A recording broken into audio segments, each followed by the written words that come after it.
Hey,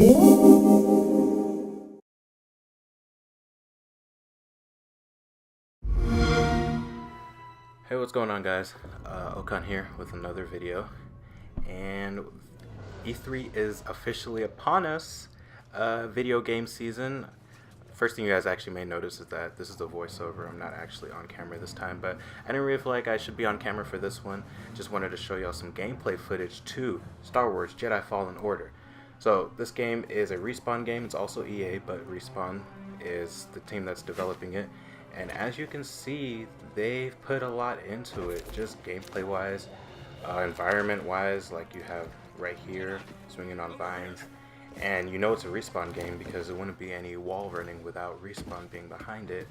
Right off the bat, I gotta say this whole trailer that they showed right here, like 13-14 minutes of gameplay, it was pretty impressive to me because from what I'm seeing, they're taking things in a different route. Like EA's realized they made mistakes with previous Star Wars games, and they got a fresh team on it, and they were like, look, we need to save this franchise. What do you have for us? And it looks like this is what they have for them, and I'm a fan of it.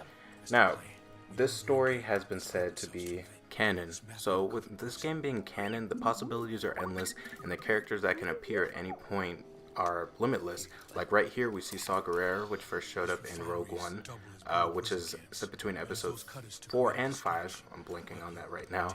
But Saw Gerrera, which was a character played by Forrest Whitaker in Rogue One, being in the game, means that we can see plenty other characters at any point in time, as long as they're part of the main Star Wars film universe.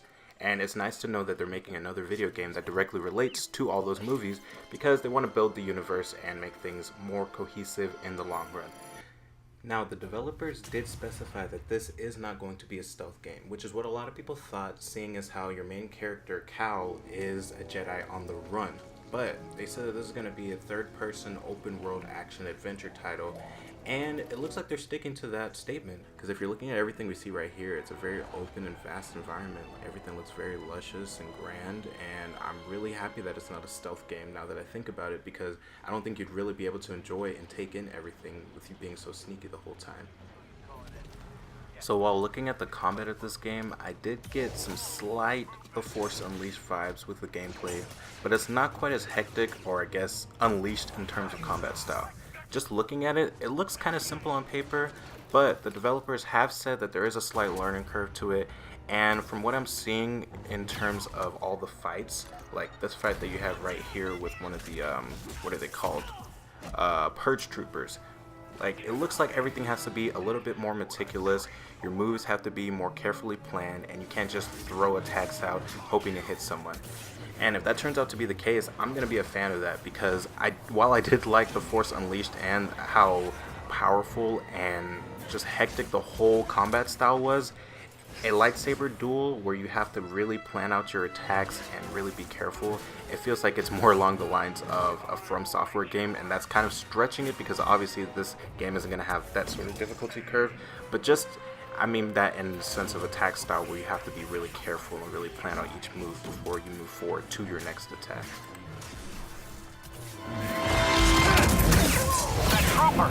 To be completely honest, I was under the impression that Cal was going to be kind of a noob and not have any type of special abilities, but clearly he has a lot of force powers here, like a lot under his belt. Like, he can use these attacks to stop time and block enemy attacks, and then he can also throw those attacks back and use them against the enemies. You've probably seen how some of the platforming can be amplified by force abilities, and at some point in this trailer, probably a little later on, I might not get to the clip in this video, but he does have this ability that says Force Echo, and from what I saw, you can use the Force to listen to fallen soldiers' past memories, which is kind of cool. And for any of you that have played Quantum Break, it does mimic a power similar to that in that game, where you can listen to past soldiers' conversations by going back in time. But I do like the fact that they're implementing these abilities, and I do like the fact that he's not just like a fledgling that has no special powers, or someone that doesn't have a lot of powers in his arsenal. So those are pretty much my initial thoughts on the gameplay footage presented for Star Wars Jedi Fallen Order. The gameplay looks good, the game looks good overall. I don't really have any complaints. Respawn seems to know what they're doing. There's a really nice companion, there's a lot of enemy variety, and I really hope that EA gets it together when it comes to the Star Wars franchise and Star Wars property, because obviously it's very important to a lot of people and they have a very valuable thing on their hands. But you guys let me know what you think of the game in the comments below. If you're a fan of this video, go ahead and leave me a like and subscribe to see what type of content I take on next. Catch you guys in the next video. Later.